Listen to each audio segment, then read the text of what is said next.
Bonjour tout le monde, bienvenue sur ma chaîne, j'espère que vous allez tous très bien. Comme je vous l'avais promis, on se retrouve pour une petite lecture de Fenêtre sur soi. Je rappelle brièvement le principe de la lecture de la fenêtre sur soi, c'est tout simplement imaginer que vous ouvrez une fenêtre sur votre intérieur, sur vos questionnements du moment, sur ce que votre conscience pourrait avoir à vous dire, sur le langage intérieur, sur tout ça. C'est une invitation à une introspection sur un thème, un sujet bien particulier.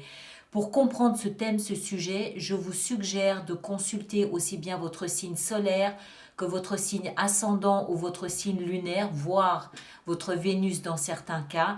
Ça vous permet de croiser les informations et de faire de cette lecture quelque chose d'un petit peu plus personnalisé parce qu'elle est bien évidemment générale.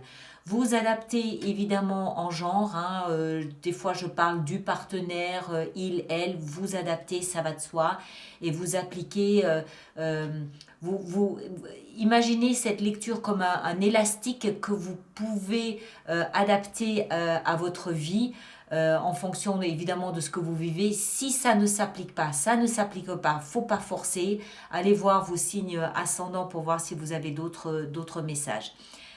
Voilà, donc ça c'est la petite fenêtre sur soi. J'utilise pour cette lecture le jeu du Secret Tarot, d'accord. Et puis pour le petit conseil, j'utilise le After Tarot.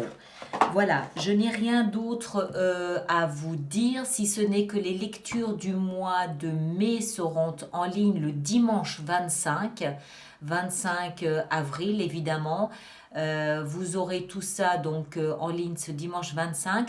Tous ceux d'entre vous qui ont des abonnements aux extensions, je vous rappelle que vous devez d'abord vous connecter à votre espace sur le site internet avant de pouvoir visionner votre vidéo d'extension. Voilà, je vous souhaite de passer un superbe mois d'avril et puis prenez soin de vous. Merci de laisser tous vos commentaires, de partager, de liker et à très bientôt. Merci beaucoup. Vierge, bonjour et bienvenue sur mon site pour votre petite lecture de fenêtre sur soi pour ce mois d'avril et qui peut déborder sur le mois de mai, ça va de soi. Alors, on va voir un petit peu ce qu'on a pour vous pour cette période. Amis Vierge, Vierge, signe ascendant et lune en Vierge, bien évidemment. Vous adaptez en genre, ça va de soi. Et vous adaptez aussi en fonction de ce que vous vivez, ça va de soi aussi. Alors, nos amis Vierges, qu'est-ce qu'on a pour vous? La préoccupation principale, le focus ici au cœur de votre lecture pour vous, c'est le chevalier de bâton. Je pense que ça dénote d'une très grande énergie, une sorte de piétinement, de piaffement, une grande énergie à dépenser. Vous avez envie de bouger, vous avez peut-être envie de voyager, vous avez peut-être envie de déménager, vous avez envie d'étranger, vous avez envie d'évasion. Il y a beaucoup de piaffement, de piétinement, j'ai de l'énergie à revendre, je ne sais pas qu'en faire, j'ai plein d'idées, je pars un peu dans tous les sens. S'il y a de ça aussi, il y a un peu d'instabilité dans le sens où vous partez peut-être dans quatre directions en même temps. Il n'y a il y a rien de valable.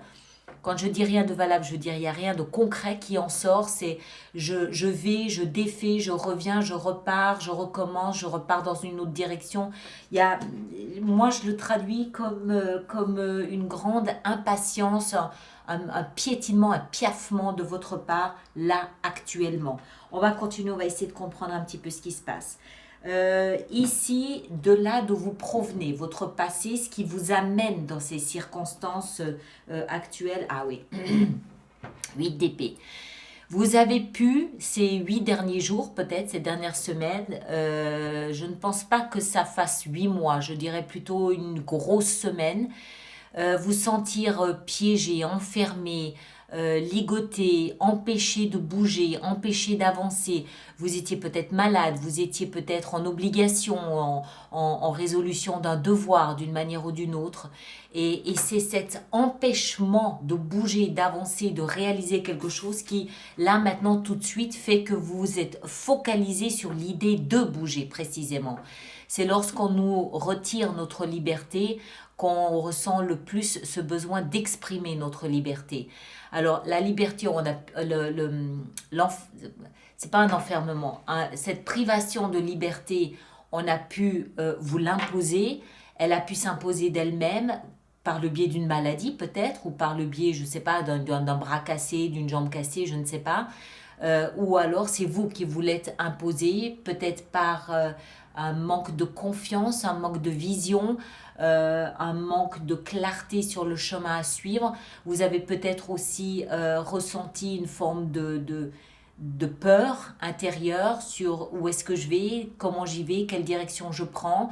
Et tout ça, en fait, c'est un peu comme si c'était une sorte de cocotte minute.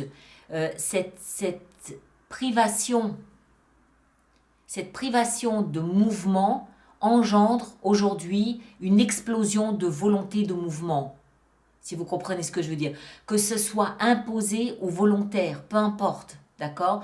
Bon, on sait que, en tout cas en France, il y a le confinement, il y a une forme de restriction de notre liberté, mais je pense que c'est plus que ça. Je pense que c'est quelque chose de plus personnel, de plus intime que nos restrictions dues au Covid. Je pense que c'est autre chose. C'est vous à l'intérieur, c'est peut-être professionnel, c'est peut-être sentimental, c'est peut-être familial, je ne sais pas, mais je pense que c'est autre chose que la crise sanitaire actuelle. D'accord? Donc, cette privation, c'est pas un enfermement, hein, c'est une privation de bouger par peur, par conviction, par doute, par manque de confiance, fait que là, vous êtes focalisé sur, au contraire, euh, exalter votre liberté de bouger, de voyager, de réaliser des choses. On va continuer, hein. Dans votre pensée est aux multiples choix, multiples options que vous avez. Alors, ces choix, ces options, ces multiples portes à ouvrir qui s'offrent là à vous peuvent être réelles ou rêvées, fantasmées. Vous êtes, alors, il peut, oui, y avoir une multitude de choix et vous ne savez pas quel choix prendre, opter. Ou alors, ça peut simplement, parce qu'on est dans la sphère du mental, ça peut simplement être dans votre tête où vous imaginez de multiples choix, vous fantasmez à de multiples choix, vous vous évadez par le biais du rêve dans un univers où vous avez beaucoup de choix, de multiples choix. Vous comprenez, ça peut être réel ou symbolique. D'accord? En tout cas, ça dénote une forme d'évasion. Ça dénote une forme d'évasion qui, elle, peut favoriser cette volonté à bouger dans tous les sens. Peut-être que c'est parce que vous avez autant de choix et d'options réelles ou imagées que vous savez pas quelle porte ouvrir finalement. J'essaye ça, je reviens, ben non, j'essaye ça, puisque j'ai le choix, autant goûter à chacun de ces choix et on verra bien où ça me mène. Ça peut aussi être quelque chose comme ça, d'accord? Le socle sur lequel vous vous appuyez pour traverser cette période est un mental clair, net, acéré. Vous avez probablement dû être enfermé dans une impossibilité de bouger pour une raison ou pour une autre.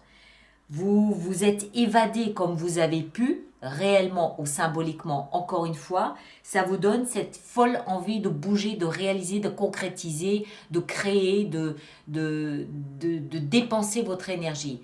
Le socle sur lequel vous vous appuyez, c'est une compréhension claire, limpide, nette de votre situation, ou tout au moins de ce que vous désirez. L'As d'épée nous montre qu'il y a ici un nouveau départ concret, tangible, sur lequel vous vous appuyez puisque c'est votre socle, mais dans votre tête, les choses sont claires, il n'y a plus de doute. Ce qui veut dire que le choix, vous l'avez fait. Si vous aviez concrètement un choix à faire, vous l'avez fait. D'accord? Peut-être en passant par 3-4 options avant de faire votre choix, c'est possible. Si ces choix sont imagés, sont fantasmés, vous avez posé votre dévolu sur un choix. Vous avez déterminé, vous avez choisi. Les choses sont claires, limpides. Vous démarrez quelque chose de nouveau et dans votre tête, c'est clair. D'accord? Là où vous allez, avec ces énergies ici, c'est vers... Ah ouais, d'accord. 2 d'épée. Donc, ça veut dire qu'il y a quand même des options. Alors, votre choix a pu être fait dans le sens où vous êtes passé de 7 options à 2 options. D'accord? Donc, vous en avez déjà éliminé 5, mais il est possible que le chemin que vous ayez choisi vous amène à un moment donné à choisir entre option A ou option B. Il y a peut-être des éléments qui vont intervenir après ce nouveau départ, qui vont vous obliger à reconsidérer votre choix et à choisir entre option A ou option B. C'est possible. Si ce n'est pas option A, option B, ça peut être votre comportement face à ce que vous êtes en train de vivre. C'est tout à fait possible aussi. D'accord? Alors, maintenant, si on a un conseil à vous donner, si la vie, l'univers, vos anges, vos guides, votre sagesse, votre conscience, votre âme, peu importe le nom que vous lui attribuez, avait un conseil à vous donner, quel serait ce conseil? Ah, ben, il y en a une qui s'est retournée ici. Non, il y en a, non, il y en a qu'une, c'est la lune. Attendez, je vérifie. Oui, il n'y en a qu'une qui s'est retournée, c'est la lune. Ok, alors la lune ici, elle signifie quoi? La lune signifie que il y a, pour l'instant, c'est encore un peu brumeux. Pour l'instant, c'est encore un petit peu nébuleux. Vous voyez un contour un peu flouté de ce que vous désirez, de là où vous allez. Vous voyez pas clairement le chemin là devant vous, il est un peu flouté, il est un peu brumeux. Il y a des jours c'est très clair, il y a des jours c'est pas très clair. Ça rejoint ces multiples options ici où vous savez pas trop, d'accord? Vous vous appuyez sur, vous voulez savoir clairement où vous allez. C'est clair, il n'y a pas de doute là-dessus, quitte à couper tous les liens du passé pour ça. Alors, la lune, elle peut aussi ici nous indiquer, on va en rajouter une autre, elle peut aussi nous indiquer ici la lune, que vous vous appuyez sur votre ressenti intérieur, vous vous appuyez sur des pressentiments, des ressentis, de l'intuition, de tout ce qui peut se passer à l'intérieur de vous, qui peut vous guider. Et la lune, elle peut aussi ici nous parler de peut-être d'attendre le délai d'1 mois, d'attendre ce fameux cycle lunaire d'1 mois pour avoir peut-être les idées un petit peu plus claires. Il y en a trop, je ne les prends pas. J'en veux juste une. Alors, juste encore une ici avec la lune. On va la choisir comme ça pour nos amis vierges. Juste encore une. La 9 de denier. Alors, je pense que ce qui vous retient un petit peu, c'est en fait la crainte de perdre une certaine forme de confort que vous avez aujourd'hui. Il y a un confort que vous avez, qu'il soit matériel, qu'il soit en termes d'estime, de considération pour vous-même, qu'il soit dans ce que vous avez construit et bâti dans votre vie de tous les jours, professionnel, familial, sentimental, peu importe. Et c'est peut-être la crainte de perdre ce confort qui fait que vous hésitez entre ces différents choix, ces différentes options. D'accord? Donc là, la lune pourrait nous indiquer, effectivement, appuyez-vous sur ce que vous ressentez et donnez-vous peut-être ce délai d'un cycle lunaire pour peut-être y voir un petit peu plus clair et pouvoir trancher carrément dans ce que vous désirez le plus. D'accord?